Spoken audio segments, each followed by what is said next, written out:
안녕하십니까?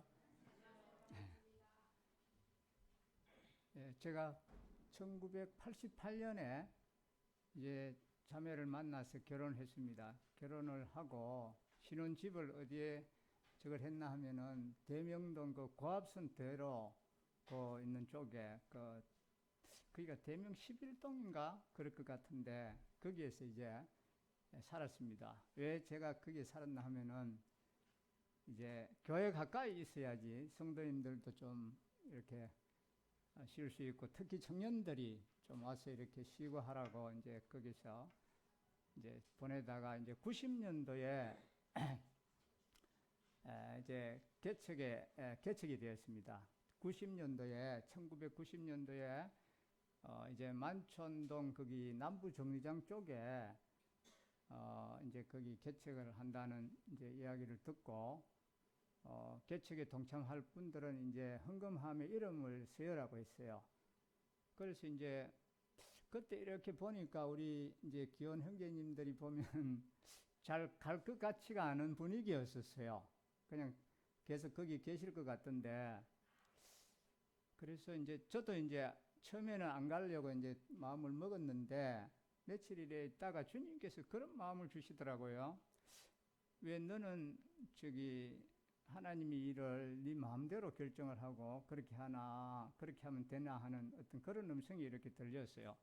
그래서 제가 이제 우리 자매하고 이제 우리가 기도해 보자, 하나님이 어떻게 인도하시는지 한번 기도해 보자 하고 이제 제가 이제 말씀을 쭉 이렇게 읽어 나가는데 민수기 32장에 보면 그 르우벤 지파하고 또 므낫세 지파하고 갓 지파들이 이제 가나안 땅 이쪽 편에 목초지가 많으니까 우리를 여기에 달라 이렇게 하니까 이제 그 인도자들이 뭐라고 하느냐 하면은 이제 전쟁하러 가야 되는데 여기에 낚였다고 하면은 이제 형제들을 낙심시킨다. 왜 너희들이 형제들을 낙심시켜서 전쟁에 안 가도록 그렇게 하느냐 하면서 막 책망하는 그런 말씀이 있었어요. 그래서 그 말씀이 주님께서 이렇게 이제 개척을 하는데 너가 이렇게 동참을 하지 왜 안 한다 해서 이렇게 낙심을 시키냐 하는 그런 음성으로 이렇게 들렸어요. 그래서 이제 저는 그 말씀을 받았고 또 이제 자매도 이제 기도해 보면서 말씀을 어떻게 주님 인도하시나 이렇게 물어봤을 때 이제 다윗하고 요나단하고 그 병기 맡은 자들이 이제 블레셋하고 이제 올라가 싸우는데 그 병기 맡은 자가 요나단이 이제 우리가 싸우러 올라가자 하니까 그러면 나도 따라가겠습니다 하는 이제 그 말씀을 받고 이제 같이 주님의 음성인 걸로 알고 이제 90년대에 제가 이제 그 헌금함에 저희 부부가 이름을 쓰였어요. 개척에 이제 동참하겠다고. 그래서 이제 저희는 몰라요. 누가 거기에 개척에 동참하는지 전혀 모르고 있고, 근데 좀 겁이 나더라고요. 혹시나 아무도 거기 이름을 안 쓰였고 우리만 쓰면 어떡하겠노? 굉장히 두려웠어요.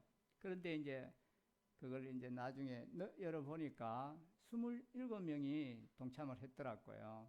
27명이 동참을 해서 이제 90년에 그 남부 정류장 쪽에 이제 교회를 그 조그만한 홀을 하나 얻어서 시작을 했습니다. 오늘 예배 이렇게 함께 참석하면서 제가 느낀 바는 참 그때 당시에 우리 개척했을 때 우리 성도들과 같은 그런 마음을 내가 느꼈어요. 우리 성도님들이 마음이 다 하나 되고 아주 찬송 소리도 아주 힘이 있고 주님 사랑함이 제가 느껴졌습니다. 그래서 앞으로 주님께서 이 교회를 축복하시리라 이렇게 제가 믿고 있습니다. 제가 이제 그 80년도 이제 모임에 처음 나가서 구원받았을 때가 그때가 언제냐 하면은 이제 대구 대봉동 교회에서 이제 이렇게 개척 나왔을 때예요. 근데 저는 이제 그때 대봉동에서 이렇게 개척 나온 건 아니고 이제 나와 있을 때 제가 갔습니다. 그러니까 이제 그때가 이제 그 지역 이름이 방천시장 쪽에 그 중부 쪽이라 그래서 중부교회라고 이름을 지었어요. 그때 당시에 이제 제가 가니까 이제 한수원 형제님 댁에서 이제 좀 모이다가 조금 있다가 이제 또 형제님 그 이제 개인 어, 그 가게인데 거기서 이제 또 저희들이 이제 모여서 그때 이제 제가 그때 나이가 제가 20세 청년이었는데 이제 우리 한영주 형제님이 그때 경신고등학교 1학년이었어요. 그래가지고 참 오래됐죠. 오래된 그런 이야기고, 또 한수원 형제님이나 또 김윤분 자매님 같은 분은 저희의 믿음의 아버지와 같은 분이고, 어머니 같은 분이고, 대구에 우리 모임에 많은 영향을 끼쳤고, 전국 우리 부리들인에 큰 참 일을 많이 하셨는 참 훌륭한 그런 분이시로 그렇게 기억이 되고, 뭐 이금진 자매님이나 또 정상영 형님 이런 분도 오래 전부터 우리가 잘 알고, 또 여러분 참 또 이렇게 오래되신 분 또 오래간만에 이렇게 만나니까 너무 반갑고 참 좋습니다. 그래서 오늘은 이제 제가 골로새서 2장 6절 7절 본문의 그 말씀을 좀 교제하도록 하겠습니다. 골로새서 2장 6절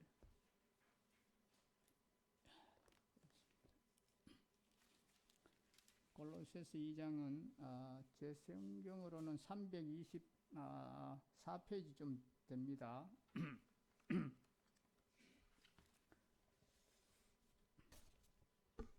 예, 골로새서 2장 6절로 7절 말씀을 제가 봉독해 드리겠습니다. 그러므로 너희가 그리스도 예수를 주로 받았으니 그 안에서 행하되 그 안에 뿌리를 박으며 세움을 받아 교훈을 받은 대로 믿음에 굳게 서서 감사함을 넘치게 하라. 1장은 이제 예수님이 어떤 분이시다 하는 내용이 1장에 기록이 되어 있습니다. 그래서 이 골로새서를 가리켜서 그리스도론이다 이렇게 부르기도 합니다. 예수님은 완전한 하나님이시고 또 창조주이시다. 그것이 이제 그게 말씀하셨고, 또 그 다음은 또 구속주이시다 했습니다. 구속주이시다. 그는 우리를 창조하셨을 뿐만 아니라 우리가 죄로 타락했을 때에 하나님 앞에서 우리를 구원하시는 화목제물이 되셨다 하는 내용이 이제 1장 9절에서 23절까지 그게 내용이 나와 있고, 이제 24절부터 2장 5절까지 말씀에서는 이제 사도 바울이 이 귀한 믿음, 이 귀한 은혜를 골로새 성도들이 바로 갖게 하기 위해서 자기가 얼굴도 보지도 못한 그런 사람 성도들 골로새인들을 위해서 기도하고 또 여러 가지 말씀을 통해서 그들을 이제 바로 세우려고 노력을 했습니다.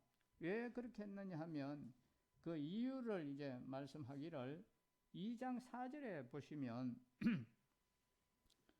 2장 4절에 보시면 내가 이것을 말하면 아무도 교묘한 말로 너희를 속이지 못하게 하려 함이니 이렇게 했어요. 그때도 이제 복음을 처음 받을 때는 단순하게 구원의 확신을 가지고 이 예수님의 십자가와 부활을 믿는 믿음을 받아들였는데, 그 뒤에 이제 어떤 사람 이단이 이제 일어나서 교묘하게 이 교묘한 말로 속이는 자들이 있었다 이렇게 했습니다. 그래서 오늘 제목이 믿음에 굳게 서라 이 제목을 붙였습니다. 1절에서 5절까지도 사실은 믿음에 굳게 서라 이 말씀이고, 2장 마지막까지가 사실은 다 이 제목입니다. 믿음에 굳게 서라는 내용인데, 올바른 믿음을 붙잡아야 되기 때문에 믿음에 굳게 서라 하는 것입니다. 우리가 흔히 믿음이 얼마나 강하냐 하는 것을 우리가 강조합니다. 강한 것보다 또 더 중요한 것이 있습니다. 그게 뭐냐 하면은 이 옳은 믿음을 가져야 된다는 겁니다. 강하냐 약하냐가 그렇게 중요한 것이 아닙니다. 왜냐하면 이 바른 것을 믿으면 약해도 구원을 받습니다. 그러나 잘못된 것을 믿으면 이 강해도 망하게 된다는 것입니다. 자, 오늘 본문 말씀 첫 절, 이제 6절 한번 보겠습니다. 6절에 그러므로 너희가 그리스도 예수를 주로 받았으니 그랬습니다. 이 말씀을 보면은 이미 구원받은 사람이라는 것입니다. 하나님의 백성이 된 사람이라는 것을 우리가 알 수가 있지요. 그러니 옳은 복음을 벌써 다 받았다는 것입니다. 우리는 그리스도 예수, 이 그리스도란 말은 원래 이 예수님의 직분 이름입니다. 예수님이 누구냐 물으면 주는 그리스도시요 그랬지요. 누가 그렇게 말했습니까? 바로 이 베드로가 그렇게 고백을 했습니다. 그래서 그때 예수님이 베드로에게 하신 말씀이 베드로야, 내가 머리가 좋아서 했는 말이 아니다. 하나님의 이 성령께서 네 마음에 이것을 깨닫게 해주셨다. 이렇게 말씀을 했습니다. 그리스도란 말은 우리말로 이것을 번역하면은 구세주라는 그런 말입니다.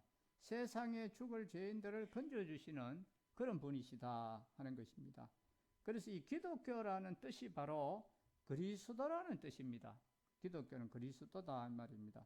예수님의 직책의 이름입니다. 이것을 이제 언어적으로 말해보면 무슨 뜻이냐 하면 기름 부음을 받은 자다 이런 뜻입니다. 기름 부음을 받은 자다. 기름 부음은 특별 사명을 주실 때 기름을 붓습니다. 누구에게 기름을 부었는가 하면 구약에서 보면 이제 왕을 세울 때 보면 기름을 부었습니다. 또 제사장이나 선지자 이 세 직분을 세울 때는 기름을 붓습니다. 그런데 이 예수님은 이 세 직분을 한꺼번에 다 가지고 계시는 그런 분이십니다. 그래서 너희가 그리스도라는 말은 바로 예수님은 나의 왕이시다. 어째서 왕이십니까? 그분은 바로 나를 창조하셨고 나를 다스리기 때문에 왕이신 것이지요. 그리고 그 다음에 또 예수님은 나의 선지자이십니다. 왜 그렇습니까? 하나님의 뜻을 가르쳐 주시는 분이시지요. 그분이 오셔서 하나님께 가려면 나를 믿어라. 내가 곧 길이요 진리요 생명이니 나를 통해서 아버지께로 갈 수가 있다. 이렇게 이제 주님이 그렇게 말씀했습니다. 하나님께 가려면 나를 통해서 가지 않으면 못 간다는 진리를 가르쳐 주었습니다. 그리고 이제 또 예수님은 우리의 제사장이십니다. 그래서 예수님을 그리스도라고 이렇게 합니다. 그러니까 참으로 예수님은 나의 그리스도입니다. 이렇게 말을 우리가 고백할 수 있다면 바로 이 예수님은 나를 다스려 주시는 분이다 이 말입니다. 그리고 또 예수님은 나에게 이 하나님의 뜻을 가르쳐 주시는 분이다. 그리고 또 예수님은 참으로 내 죄를 위해서 십자가에 죽으시고 살으신 분입니다. 만약 우리가 이걸 믿는다면 그 사람은 참으로 바로 믿고 있는 것입니다. 그 사람이 정말 올바른 믿음을 가지고 있는 것입니다. 그래서 그리스도 예수를 이렇게 이야기했는데 이 예수란 말은 예수님의 고유명사입니다. 예수님의 본 이름입니다. 예수님의 본 이름은 바로 예수, 구원자 그런 뜻입니다. 세상에서 우리를 구원하셨고 또 우리의 죄에서 우리를 구원하셨고 죽음에서 구원해 주시는 그런 분이기 때문에 나시기 전에 천사가 나타나서 아들을 낳으리니 이름을 예수라 하라 하시고 이제 그는 구원하시는 일을 하기 때문에 구원자다 이렇게 지으라고 했습니다. 그래서 성경에 뭐라고 설명을 붙여놓았냐 하면 이는 저가 자기 백성을 저희 죄에서 구원할 자이심이라. 죄에서 구원할 자이기 때문에 구원자라고 짓는 것이 합당하다는 것입니다. 그 당시에 이 예수라는 이름이 굉장히 많았습니다. 유다 사회에서 예수라는 이름이 참 많습니다. 구약에 이제 그 여호수아 또 호세아 이런 부가 전부 예수라는 말입니다. 그래서 그 당시에는 이게 아주 흔한 이름이었습니다. 그런데 예수님은 정말 예수라는 것입니다. 지금으로부터 한 2023년 전에 오셨던 그 예수님을 나의 그리스도, 나를 구원해 주시는 분으로 받았으니까, 자, 여러분들이 예수님을 나의 구주로 받았습니까? 또 믿었습니까? 그렇다면 다 하나님의 성령을 받았습니다. 이 성령의 은혜가 아니고는 아무도 예수를 주시라 할 수가 없다고 했습니다. 세상에서 사람들은 예수님을 뭐라고 하느냐 하면은 위대한 선생님이다 그럽니다. 또 아니면 박애주의자다 그래요. 또 심지어 이 공산당까지도 예수님을 상당히 괜찮다고 합니다. 왜냐하면은 가난하고 또 어려운 사람을 위해서 많이 일해서 이 무상계급을 위해서 혁명을 일으킨 혁명가다 이렇게 그들이 많이 써먹습니다. 그러나 그것은 전부 거짓말입니다. 예수님이 그렇기 때문에 가이사랴 빌립보 저 북쪽 지방에 가셨을 때 내려오시면서 제자들에게 물었습니다. 세상 사람들이 나를 누구라 하더냐 하니까 제자들이 하는 말이 예수님을 선지자라고 합니다. 어떤 사람은 예레미야가 새로 태어났다고 합니다. 그 말은 이 유대 사회에서는 굉장한 존경의 대상을 말합니다. 예레미야라는 것은 민중을 위해서 울고 우는 그런 사람입니다. 굉장히 은혜로운 사람이다라는 말이고, 또 선지자라는 것은 예수님이 여러 가지 죄를 책망했기 때문에 그렇게 이야기하는 것입니다. 그 말씀을 들으시고 예수님은 뭐라고 대답하셨나 하면, 참으로 사람들이 나를 알아주는구나 이렇게 말씀하신 것이 아니고, 그러면 너희들은 나를 누구를 하느냐 이렇게 질문을 했습니다. 12제자들은 이제 나하고 몇 년을 같이 밥을 먹고 배우고 했는데 너희는 그러면 나를 누구라 하느냐 이렇게 질문했을 때 그때 베드로가 어떻게 대답했습니까? 주는 그리스도시요 살아계신 하나님의 아들이십니다 이렇게 말씀을 했거든요. 주님은 우리가 3년 동안 따라다니보고 또 성경 보니고 배워보니까 주님은 인간이 아니시고 하나님의 보내신 메시아입니다. 하나님의 아들로서 이 땅에 오신 분입니다. 그랬을 때에 이 예수님께서 얼마나 기뻐했던지, 바요나 시모나 내가 복이 있도다 이렇게 말씀하시고는 내게 이것을 알게 한 것은 혈육이 아니요 하나님의 성령이 가르쳐 주셨다 이렇게 말씀했습니다. 이것이 바로 유명한 마태복음 16장 16절의 말씀입니다. 그러니 우리가 베드로보다도 축복을 더 받은 것은 이 베드로는 예수님을 상당한 기간 동안 듣고 배워서 그리스도라고 고백했지만은 너희는 예수를 보지 못하였지만 사랑하는도다 그랬습니다. 이 베드로 사도가 자신이 베드로전서 1장 8절에서 그렇게 말씀을 했습니다. 너희는 주님을 보지 못했지만 주님을 사랑하는구나. 그러니 그것이 하나님의 큰 은혜다. 이 성령께서 우리의 마음을 감동해 주시지 않으면 이 일은 일어날 수가 없는 그러한 것입니다. 그래서 지금부터 2000년 전에 유대 땅에 오셨던 그분이 나와 무슨 관계가 있다는 것입니까? 그러나 하나님의 이 성령께서 나를 사로잡을 때에 이 소식을 듣고 예수님을 나의 구주로 받았다는 것입니다. 정말 나를 건져주시고 또 나를 다스려 주시고 나의 앞길을 가르쳐 주시는 그러한 분으로 우리가 받아들였다 이 말입니다. 자, 이제 그러면 주로 받았으니 그 다음은 굳게 서는 방법이 이제 여기에 나옵니다. 그 안에서 행하되 그랬습니다. 6절 끝에 보면 그 안에서 행하되. 자, 이제 7절에 보십시다. 그 안에 뿌리를 박으며 세움을 받아 교훈을 받은 대로 믿음에 굳게 서서 감사함을 넘치게 하라. 여기 보면 이제 예수 믿는 사람을 세 가지로 비유를 했습니다.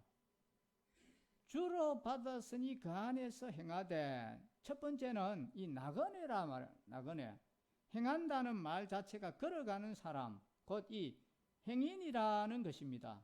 그 다음은 이제 또 예수 믿는 사람을 가르쳐서 이 나무에다가 비유를 했습니다. 뿌리를 박으며라고 했지요. 그리고 이제 또 세 번째는 세움을 받아 했습니다. 건물에다가, 이 건축술에다가 이제 비유를 했습니다. 그래서 우리가 예수를 주인으로 받았으면 이제부터는 그 안에서 행하되 그랬습니다. 주인으로 받았으니 주인을 따라가야 된다는 것입니다. 종이라고 하는 사람이 주인은 밭을 매러 가자 하는데 이 종은 논을 매러 가랍니다. 이렇게 하면 이건 종이라고 할 수가 없지요. 예. 그러니 이 나그네는 제일 중요한 것이 이 정로로 가야 되는 것입니다. 길을 걷는 사람은 곁길로 가면 안 된다는 것입니다. 그리스도께서 걸어가신 걸음을 걸어가는 이 정로로 걸어가는 것입니다. 여기에 그리스도 아니라고 하는 말은 예수 그리스도를 믿음으로 예수님 걸어가신 자취대로 걸어가는 것을 말합니다. 확실히 예수님은 치우치지를 않았습니다. 아주 열광하는 것을 우리가 볼 수가 없어요. 성경에 어디를 봐도 그런 것은 찾아볼 수가 없습니다. 그렇다고 또 주님이 아주 절망하는 것도 우리가 성경에서 볼 수가 없습니다. 예수님이 뭐 절망을 해서 고민을 하고 들어앉으셔서 밥을 굶고 이런 일이 없다는 것입니다. 정말 우리 주님은 정로로 가셨습니다. 하나님의 말씀과 하나님을 의지함으로 그는 꿋꿋이 이 하나님의 뜻을 따라 걸어갔습니다. 너희들도 그 안에서 걸어가라 이 말입니다. 그러니 우리가 굳고 깊은 이 신앙을 가지려면 먼저 예수님을 주로 받았으니 그 주로 살아라 이 말입니다. 주여 주여 하면서도 예수님이 원하시는 대로 가지 않는 사람, 그래서 예수님께서 이 마태복음 7장 그 22절에 말씀하시기를 그날에 심판하실 때에 사람들이 심판대 앞에서 주여 주여 우리가 주님의 이름으로 귀신을 쫓아내고 또 이적도 행하였고 큰 일을 많이 했습니다 이렇게 했는데 예수님께서는 뭐라고 했습니까? 이 불법을 행하는 자들아 나를 떠나가라 이렇게 말씀했습니다. 그 사람들이 지금 말하면 목사들입니다. 이적도 행하고 설교도 하고 굉장했다는 것입니다. 예수님을 주인이라고 말을 해놓고는 주를 따르지 않고 예수님이 원하는 대로 행하지 않고 이적만을 행하는 것을 좋아하는 그런 자리들이었습니다. 예수님의 방식대로 살아가야 하는 것입니다. 우리는 예수님을 내 마음에 들도록 만들려고 하는데 내가 예수님 마음에 들도록 우리가 되어야 되겠는데 내가 주인이 되고 예수님이 종이 되도록 만들려고 하는 경우가 우리가 있습니다. 주로 받았으면 주로 모셔야 된다는 것입니다. 우리는 이 잘못된 사상을 우리가 완전히 이제 우리는 고쳐가야 되겠습니다. 그래야만 옳은 믿음이 된다는 것이죠. 주로 받았으면 주로 모셔야 된다. 또 주로 받았으면 순종해야 된다 이 말이죠.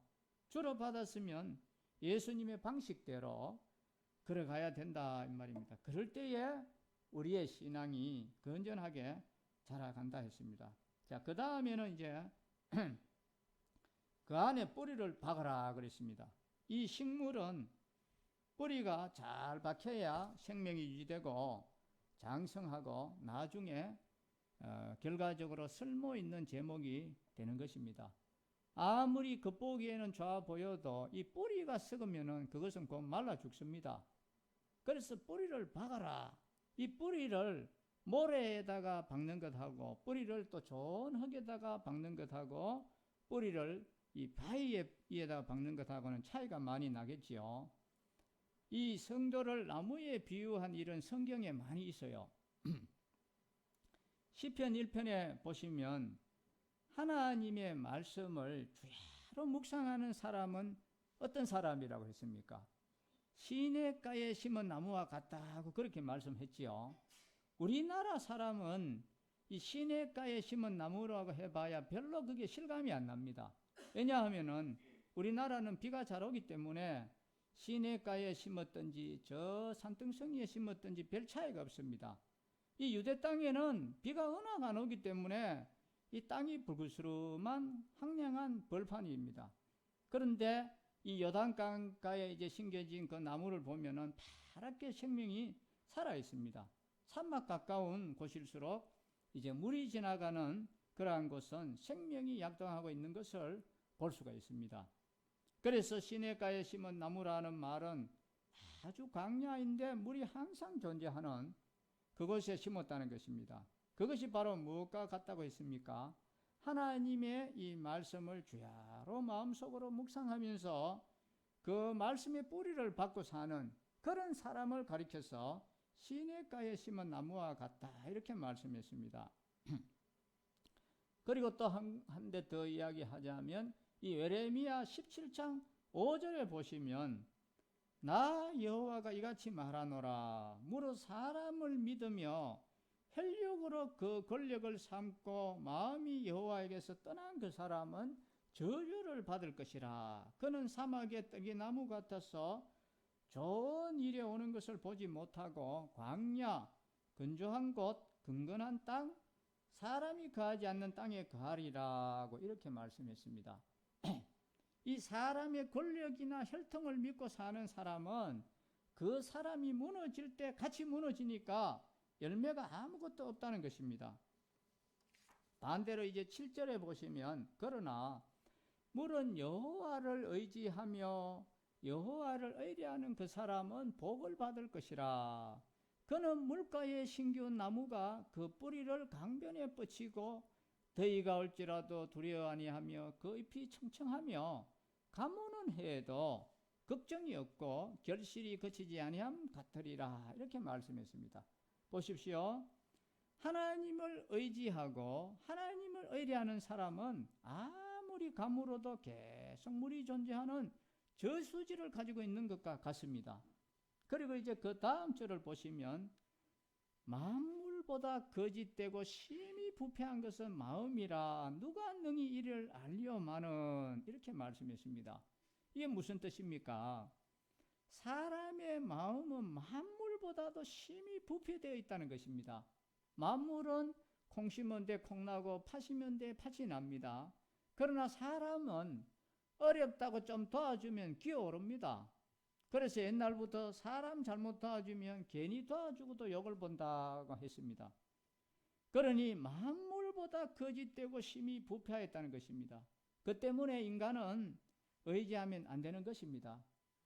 그러니 여기서 말하는 것은 여호와를 의뢰하라 말입니다.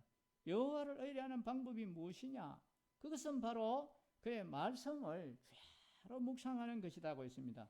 그것이 바로 시편 1편의 말씀이고 또 예레미야 17장 5절에서 10절까지의 말씀이 바로 그 말씀입니다.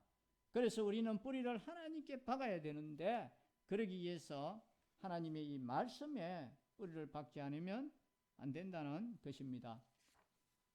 우리의 신앙의 뿌리를 어디에 두어야 되느냐? 바로 이 성경 말씀에 두어야 된다는 것입니다. 왜 그렇습니까? 성경은 지금까지 2000년 동안 계속 공격을 받아온 책입니다. 인본주의자들과 소위 과학한다는 사람들이 이 성경을 얼마나 공격을 했는지 모릅니다. 그러나 공격하던 사람들은 다 망하고 이 성경은 어여시 서 있습니다. 처음에는 이 신신학자들이 뭐라고 했는가 하면은 3600년 전에 모세가 창세기를 기록했다고 그때 글자가 있었겠나 하면서 공격을 했습니다. 그런데 이제 고고학이 발달되어 땅을 파보니까 벌써 4500년 전부터 글자가 다 있더라는 것입니다. 여러분이 잘 아는 함무라비 법전이 4000년 전의 것입니다. 그때에 상당한 수준의 고급 문자가 있었습니다. 도서관이 있고 공중목욕탕이 다 있었습니다. 모르니까 인간이 자기 마음대로 추측해서 3600년 전에 뭐가 글자가 있었겠나 이렇게 했지만 벌써 이 4500년 전부터 글자가 여러 가지 있었습니다. 이 성경학자들은 생각하기를 벌써 이 아담 시대에 글자가 있었지 않았겠나 그렇게 보는 사람이 많습니다. 이 상형 문자라는 것은 일찍부터 인간이 만들 수 있는 것입니다. 왜냐하면은 이 갈대아 우르 그 근방에서 파낸 그 돌반지를 보면은 거기에 선악과를 그렸고 또 그 밑에 이 뱀이 기어가는 것을 그린 그림이 많이 나옵니다. 이것은 수천 년 전의 것입니다. 우리는 이 자신도 모르게 이 진화론에 세뇌가 되어 있어서 옛날에 우리 조상들은 털이 몸에 많이 나 있고 또 모두가 생고기를 먹고 동굴 속에서 혈거하며 살았다, 이런 사상이 꽉 박혀 있습니다. 천만의 말씀입니다. 인류가 별로 발달하지 않았습니다.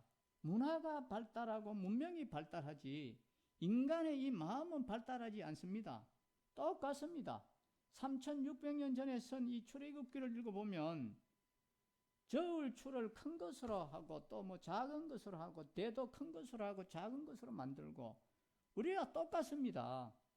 우리는 옛날 사람들은 순진하고 그러는데 거짓말입니다.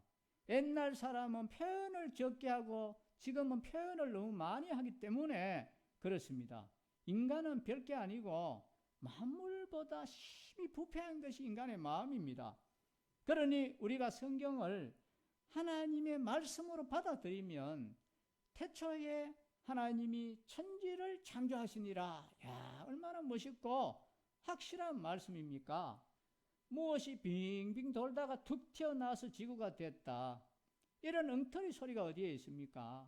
이런 잘못된 것이 수천 년 동안 내려오다 보니까 이렇게 사람을 혼미하게 만들어 놨습니다. 그래서 우리는 거기에 많이 세뇌를 당하고 있습니다. 그래서 우리가 성경을 그대로 믿어야 되는 것입니다. 뿌리를 여기에 박아야 되는 것입니다. 자연과학을 해본 사람의 말로는 이 자연과학만큼 희미한 소리를 하는 것은 세상에 없다고 합니다. 한참 위에 올라가 보면 전부 이렇지 싶은데 또 이 사람은 이렇게 말하고 저 사람은 저렇게 말하고 진화론자들도 대부분이 다 딴소리를 합니다. 그래서 이 진화론은 완전히 다 무너졌습니다. 그런데 이 우리나라 중고등학교 교과서에는 보면 이 진화론이 딱 맞는 사실 같은 표현으로 다 써놓았습니다. 그러나 진화론은 거짓말이라고 벌써 옛날에 다 밝혀졌습니다. 영국에서 이 진화론이 출발했지만 영국에서 진화론을 반대하는 사람들이 제일 많다고 합니다. 영국 국영방송은 진화론 부정을 부르짖기 위한 방송 시간을 달라고 하면 주지 않는다고 합니다. 왜냐하면은 영국이 낳은 위대한 학자 찰스 다윈을 우리가 욕하는 것은 안 된다, 이렇게 이야기를 한답니다. 공산당 선전하는 데는 프로를 할당해 준다고 해요. 그러니 이 세상이 정말 아이러니컬하다는 말입니다. 그러니까 우리는 이 하나님 말씀에 뿌리를 박아야 하는 것입니다. 다 변합니다. 의사 선생님도 그런 말을 한다고 합니다. 의학 서적을 다 읽기도 전에 이 의학 학설이 변해서 그 두꺼운 책을 읽으려면 한 달이 걸리는데 그동안 벌써 다른 학설이 나온다고 합니다. 그래서 월간 최신 정보인 전기 간행물이나 봐야 됐다, 이렇게 한다고 합니다. 이것이 인간의 머리라는 것입니다. 그러니 여기에다 뿌리를 박으면 어떻게 되겠습니까? 아마 계속 옮기다 보니까 마지막에는 뿌리가 다 말라버리게 되겠죠. 그것을 믿고 어떻게 우리가 살겠습니까? 그러나 이 성경은 2000년 동안 계속 공격을 받아왔습니다. 이 성경은 비합리적인 말을 해서 100년 지나면 이제 아마 이 성경은 아무 읽을 사람이 없을 것이다. 유명한 볼테르가 이런 말을 했습니다. 그러나 이 볼테르의 집이 성서 공회의 창고가 되었습니다. 하나님께서 시편에서 말씀하신 대로 웃으시리로다 그랬습니다. 볼테르가 그 당시에 휴머니스트로서 굉장했습니다.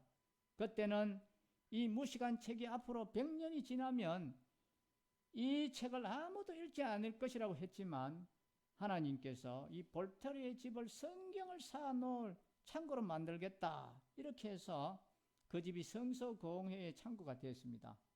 그러므로 그 안에 예수 안에서 말씀이 육신이 된 분, 그분에게 우리가 뿌리를 박으라는 것입니다. 곧 예수님의 말씀인 이 성경에 뿌리를 박는 것입니다. 그러면 후회하지 않는 것입니다. 자, 그 다음에는 이제 세움을 받아 그랬습니다. 우리가 빌딩을 세울 때에 제일 중요한 것이 무엇입니까? 기초를 잘 파야 됩니다. 어디에 기초를 놨느냐에 따라서 얼마나 그 빌딩이 오래 가느냐를 결정짓게 됩니다. 몇 년 전에 그 뉴스에 보니까 그 광주에서 모 회사에서 그 아파트 짓다가 중도에 무너졌는 그런 뉴스가 있었습니다. 아주 야단이 났습니다. 그 이후로 철저하게 설계를 이제 하고 짓게 되었는데, 한번 이렇게 헛되게 지은 것이 무너져 봐야 올바로 이제 세우게 되는 것입니다.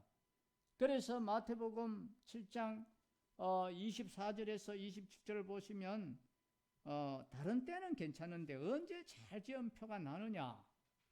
바람이 불고 비가 오면 표가 난다, 이렇게 했습니다. 모래 위에 세운 집은 옆으로 넘어가고 바위 위에 세운 집은 꿋꿋이 서 있다, 이렇게 했습니다. 그래서 예수님께서 바위 위에 세운 집이 무엇이냐? 나의 말을 듣고 순종하는 자는 바위 위에 세운 집과 같다, 이렇게 말씀했습니다. 그래서 우리가 예수님의 말씀을 잘 받아들일 뿐만 아니라 그 말씀대로 걸어가면서 내 인생을 건설해 나가면 정말 아름다운 건축을 하는 것입니다.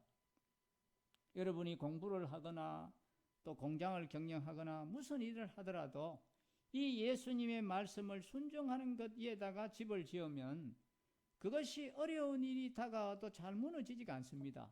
그러나 그렇게 짓지 않는 것은 무너집니다. 우리가 하나님 말씀에 기초를 두고서 하면 처음에는 빨리 되지 않고 천천히 가는 것 같습니다. 그러나 기초를 바로 놓았던 것은 그 위에 이제 높이 올라갈수록 나중에 이제 진가가 발휘되는 것입니다. 하나님 말씀을 순종하는 데에 기초를 두라. 거기에 기초를 놓는다 말의 원래 뜻은 건물 못한다, 이 말입니다. 건물 못하는 것이 뭐냐 하면 이 나무로 기둥과 기둥을 연결할 때에 디귿자 큰 못으로 꽉 박습니다. 그러면 이 나무하고 저 나무하고가 딱 붙는 것이 바로 이 건물못입니다. 그게 무슨 뜻입니까? 예수님 순종하는 데에 딱 붙어라, 이 말입니다.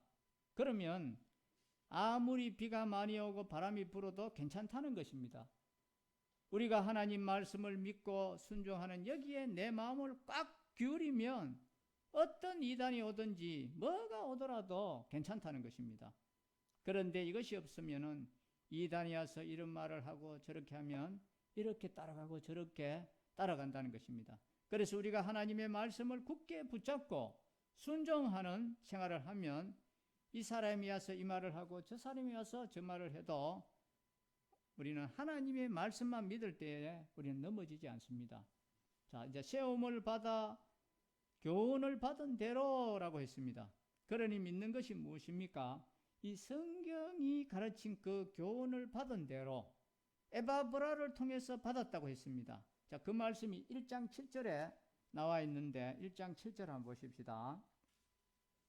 이와 같이 우리와 함께 종된 사랑하는 에바브라에게 너희가 배웠나니, 그랬습니다.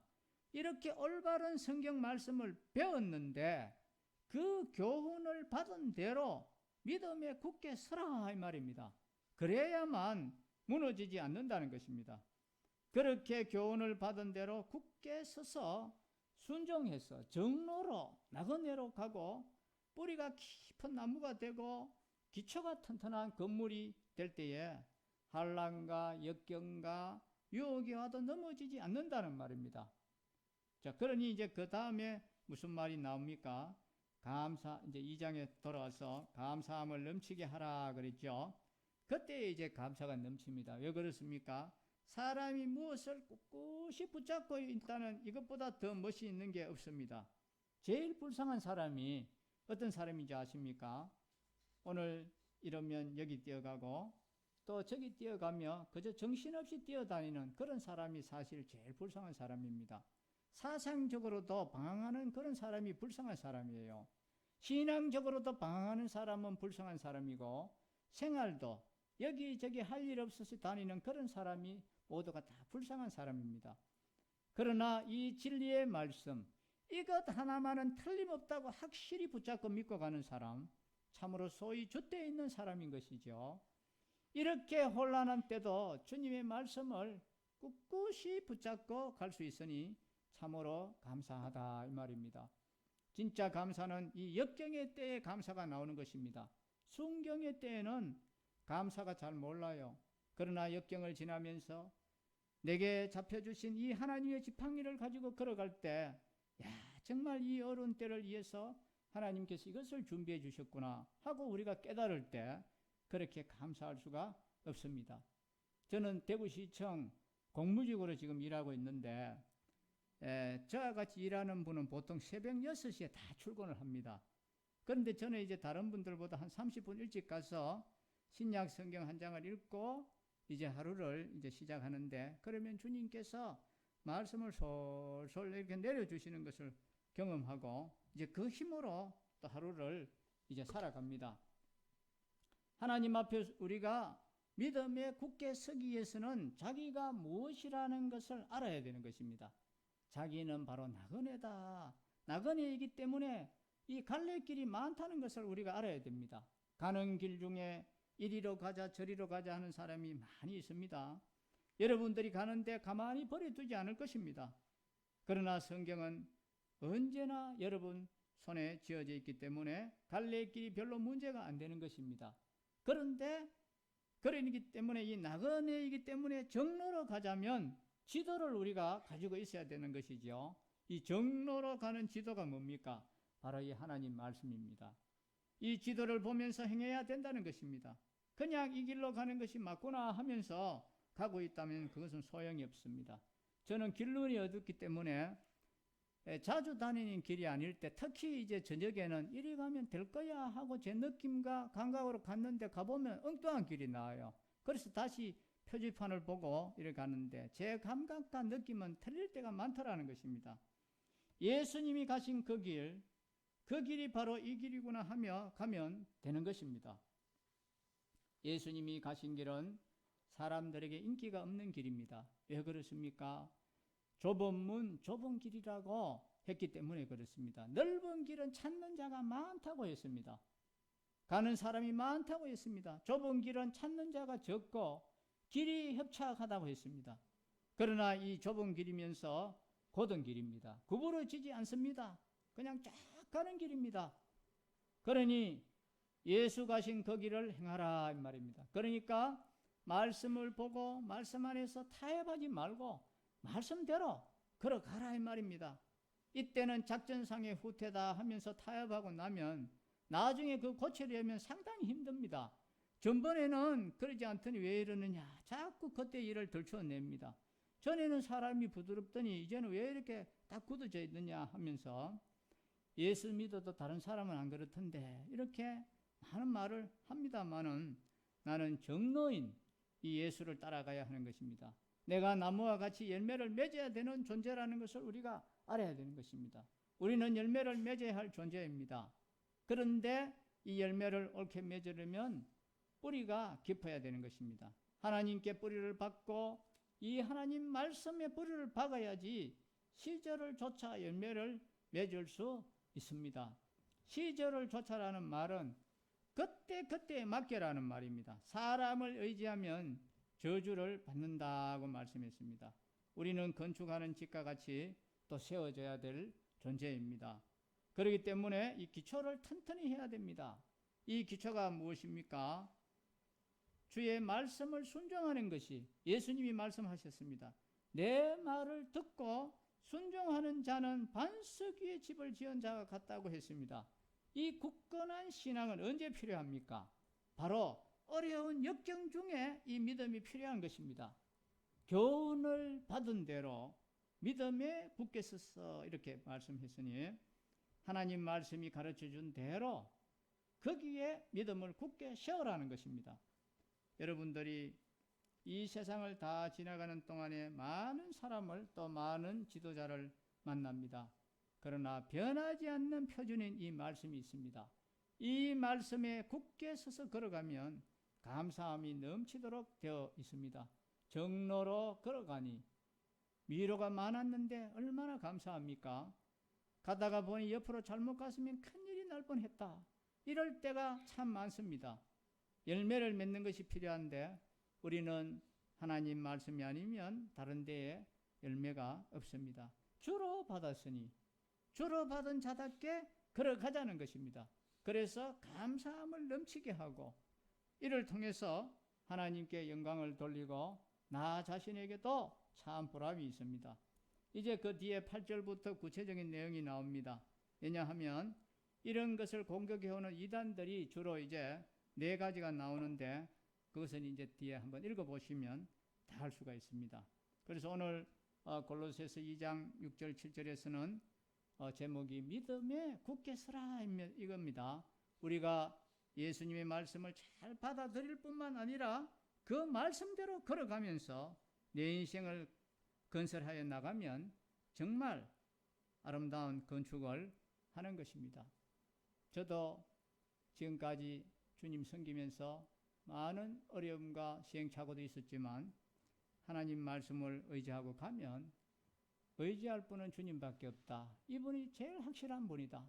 사람은 의지할 것이 못 된다. 주님만을 의지하고 가면 하나님은 우리를 혼자 내버려 두지 않고 영원히 함께 하시고 풍성하게 이끌어 가실 줄로 믿습니다. 기도하겠습니다. 아버지 하나님, 아버지 하나님께서 대구 중흥로 교회를 여기에 또 세워주신 것을 감사합니다. 이 중흥로라는 이런 말 뜻이 참 좋습니다. 주님을 위해서, 주님의 복음을 위해서 우리가 다시 일어나는 그러한 교회라는 뜻으로 생각할 때 너무 감사합니다. 여기에 아버지 하나님께서 영혼들을 보내주시고 복음이 증거되고 구원받는 역사가 일어나고 또 성도들이 신앙으로 잘 자라가고 주님이 역사하시는 그러한 교회가 되기를 바랍니다. 아버지 하나님, 이 교회를 주께서 크게 또 축복하시고 또 역사할 줄로 믿습니다. 주님의 값주고 사신 이 피로 값주고 사신 이 교회를 통하여 아버지 하나님 영광을 받으시게 되기를 바라오며 주 예수 그리스도의 이름으로 감사하며 기도하옵나이다. 아멘.